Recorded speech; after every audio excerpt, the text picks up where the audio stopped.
City Vice Mayor Jimar Veracruz. Sir, good morning. Akong unahon ang amog yung back chairman si Attorney Dexter Ray Sumaoy. Dream come true ni para kaniya no uban sa mga suporta sa back members nga niya karon dire. Daghang salamat sa inyong pagtambong karong adlaw sa mainungdanon namo nga kaning mga pangandoy no kay nakita gini sa atog yung chairman ang amo taong sekretariat magdala kita mo bag kana malita bitaw bina ko manlarga sila sa airport ba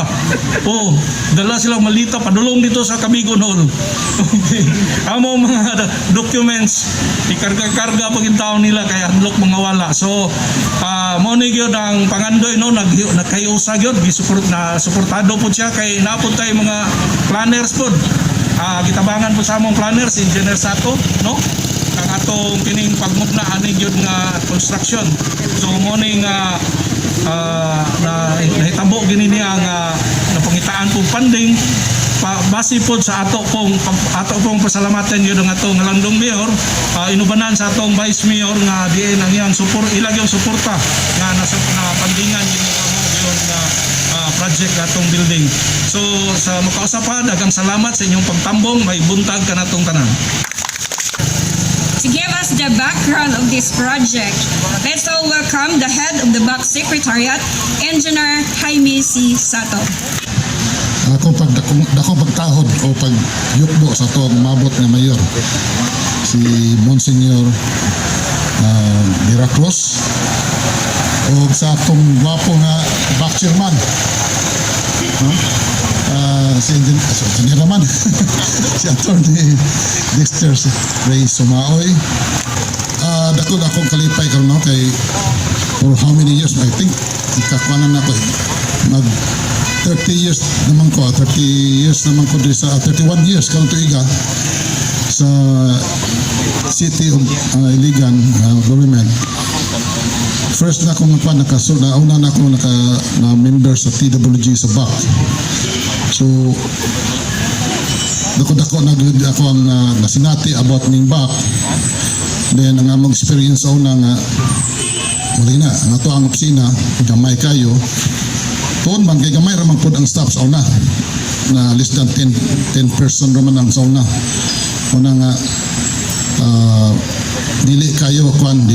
dako at opisina diha pa na sa tapat sa Kabigon.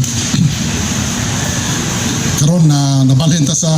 GSO i-adapta kay ikwanta gi sana di pa papahawa ta dito sa taga HR mo. Military tinod ilang gamit po ba kay expand po la nya kay ang BAC tungod sa mga daghang NS na to daghang neta mga kwan sa ato ang sakuha may required na to submit ani mga dokumento muna ni increase atong staff more than 20 na katakaron. So lisod kayo dito sa kwan nagbubot na gani sa GSO tungod kayo ilog na sa lugar naduot na kita dito but in spite of that kinaaman ta ato ang BAC chairman siya may tagiya sa opisina kitagaan tagluna kita special kita nila then dako nang dam ko kaunta makakwanta ka opisina then nagsusturya mi nato ning himo lang tagkuan siguro building so tuon man wa iya ginang gilihok nalipay ko pag-ingon niya nga nanay tay budget nga 6.5 million abi na ko 6 million ni ganito kay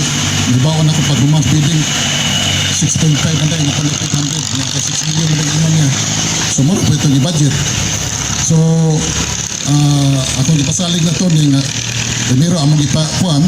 dugay mo gusto mo gisang nga mahuman so sa iyang initiative nahimo gid ang project nahimo gid ang plano ako na nagpacilities ubang nga kaning mga hibuhaton nun so karon ato na matukod karon ang building worth almost 6 million I think mga ang contract cost is 5.9 900.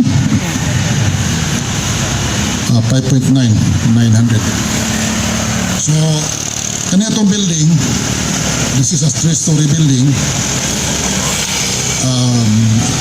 ang ground floor mo ato ang receiving area o kani atong mga kuan sa kanigi buhat bitaw receiving area na karon no sa taas ang atong technical so on so forth So ang napoy opisina na to sa mga PWG o ambak members dito sa third floor. Ato ang meeting conference room dito sa third floor. So hopefully mahuman ni within 6 months o di na ta maglisod og magbalin-balin sa itong opisina. Kay perting luhuyag na to ang back. Kay sa urban areas na mga bisitahan dito sa Iloilo o sa to dipo sa lugar to ito ano mo nagi kaglingon nga opisina kwangyo building ang back kita rang nakuan nga wala pa dako ta salamat ni sa atong karon administration nagtagaan og dakong kwangyo no pagtagad lalo na kang mayor Rehencia o ang atong vice mayor nagsuporta ani nga ihatag sa atong budget para sa atong back kay wala pa ni dito maraghapon rotag squatter balin-balin then ang back members manggod mag-usap-usap ang mga members dili ma-sustain kay importante manggod sa back mga staff ma-continue kay maputol naay naman yung sa kuwa kay mangita na po itong previous na project na 5 years ago bawat na pangita sa atong mga dokumento